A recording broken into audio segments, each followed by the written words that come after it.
Assalamualaikum anak-anak. Apa kabar? Semoga anak-anak ibu semakin sehat, semakin kuat, dan semakin cerdas.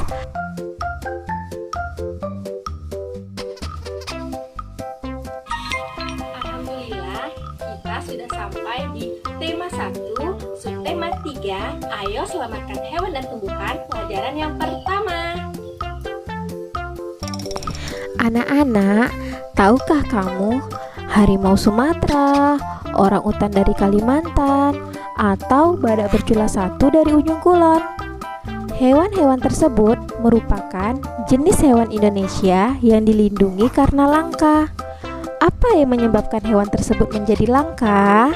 Ayo kita cari tahu. Anak-anak, perhatikan dua gambar berikut.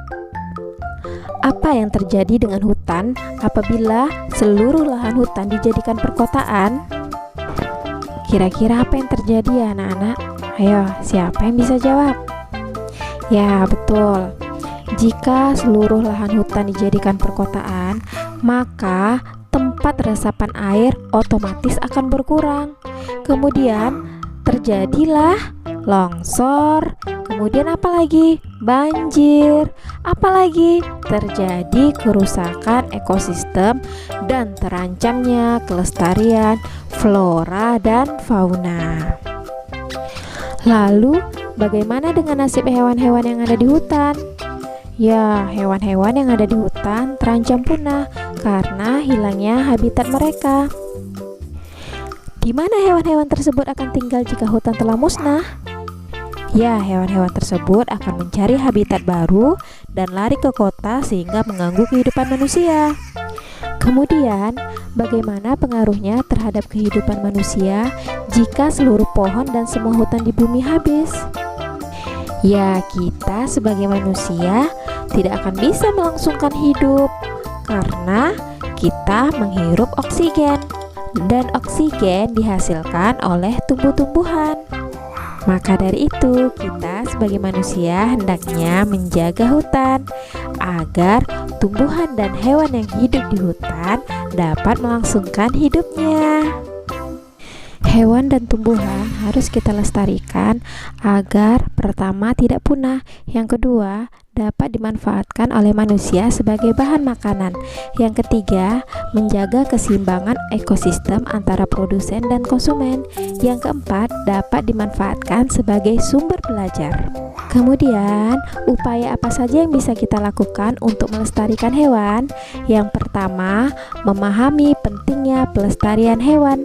Yang kedua, memahami cara merawat hewan peliharaan. Yang ketiga, khusus untuk hewan langka, kita tidak boleh memeliharanya, melainkan harus membiarkannya hidup di habitat aslinya. Yang keempat, pemerintah membuat penangkaran hewan langka. Nah, penangkaran hewan langka ini terbagi menjadi dua. Yang pertama, ex situ. Ex situ adalah penangkaran di luar habitat aslinya, misalnya kebun raya, kebun binatang, dan taman safari. Yang kedua, in situ.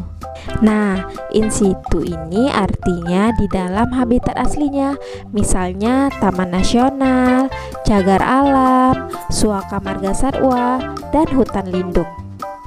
Yang kelima, tidak melakukan perburuan liar. Yang keenam, tidak memperjualbelikan hewan langka. Anak-anak, untuk lebih mengetahui tentang pelestarian hewan dan tumbuhan langka di Indonesia, mari kita baca teks berikut. Ayo lestarikan hewan dan tumbuhan langka di Indonesia. Indonesia merupakan negara kepulauan yang kaya akan beragam jenis hewan dan tumbuhan. Setiap pulau di Indonesia memiliki hewan yang unik dan menjadi ciri khas pulau tersebut. Komodo di Kepulauan Nusa Tenggara Timur merupakan salah satu contoh hewan langka yang dilindungi oleh dunia internasional. Pulau Komodo secara resmi diakui sebagai salah satu dari 7 keajaiban dunia. Pulau ini menjadi sebuah taman nasional yang dikagumi oleh masyarakat dunia. Taman nasional banyak terdapat di Indonesia, seperti Taman Nasional Tanjung Puting di Kalimantan yang melindungi orangutan. Tujuan dibuatnya Taman Nasional adalah untuk melestarikan hewan dan tumbuhan yang semakin berkurang jumlahnya. Bertambahnya jumlah penduduk menjadi penyebab utama berkurangnya hutan tempat hidup hewan-hewan tersebut. Pembangunan gedung dan perumahan menjadi penyebab menyingkirnya hewan tersebut dari habitat aslinya. Perburuan liar mengakibatkan hewan tersebut berada di ambang kemusnahan. Anak-anak, setelah membaca teks yang berjudul "Ayo Lestarikan Hewan dan Tumbuhan Langka di Indonesia", anak-anak ditugaskan untuk menentukan ide pokok dari paragraf 1, paragraf 2, dan paragraf 3. Setelah anak-anak menemukan ide pokoknya, buatlah kesimpulan. Anak-anak masih ingat kan apa itu kesimpulan? Ya, kesimpulan adalah intisari dari bacaan dan pesan yang ingin disampaikan kepada pembaca. Kesimpulan yang baik berisikan: yang pertama, pesan yang ingin disampaikan kepada pembaca; yang kedua, intisari dari tulisan; yang ketiga, dimulai dari khusus ke umum; yang keempat, menggunakan kosakata baku; yang kelima, suatu pernyataan yang dibuat berdasarkan ide pokok dan kata kunci dari kalimat penjelas dengan kalimat sendiri. Anak-anak, hewan dan tumbuhan telah memberikan manfaat yang luar biasa, bukan hanya untuk penduduk Indonesia, namun juga penduduk di Asia Tenggara. Kondisi geografis yang sama membutuhkan pengaturan dan pemikiran agar penduduk dapat hidup berdampingan dalam memanfaatkan kondisi alamnya. Sekarang, mari kita pelajari lebih lanjut tentang kondisi politik negara-negara ASEAN. Kawasan Asia Tenggara merupakan wilayah yang luas perairannya lebih besar dibandingkan dengan luas daratan. Keputusan-keputusan terkait permasalahan kelautan banyak dibahas oleh sebagian besar negara-negara ASEAN. Negara-negara di kawasan Asia Tenggara mempunyai sistem pemerintahan yang berbeda-beda, namun pada dasarnya semua berbentuk republik, kecuali Thailand, Kamboja, Laos, Malaysia, dan Brunei Darussalam yang berbentuk kerajaan.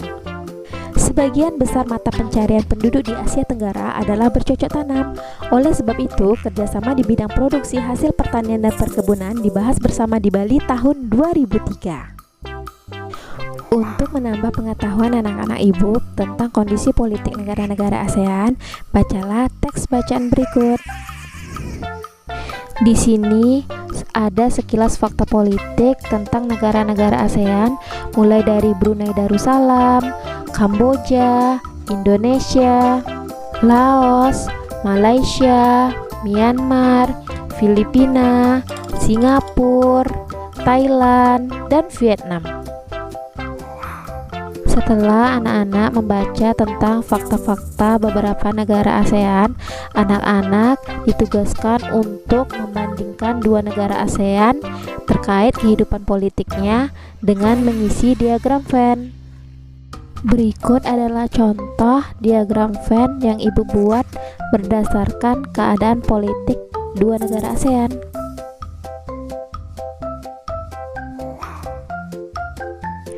Selamat mengerjakan tugas anak-anak, kerjakan dengan baik dan benar. Jika tugasmu sudah selesai, jangan lupa dikumpulkan kepada gurumu. Bagaimana anak-anak ibu? Sudah paham ya tentang tema 1, subtema 3 pembelajaran pertama? Semoga ilmunya bermanfaat dan sampai jumpa di video pembelajaran ibu selanjutnya. Wassalamualaikum warahmatullahi wabarakatuh.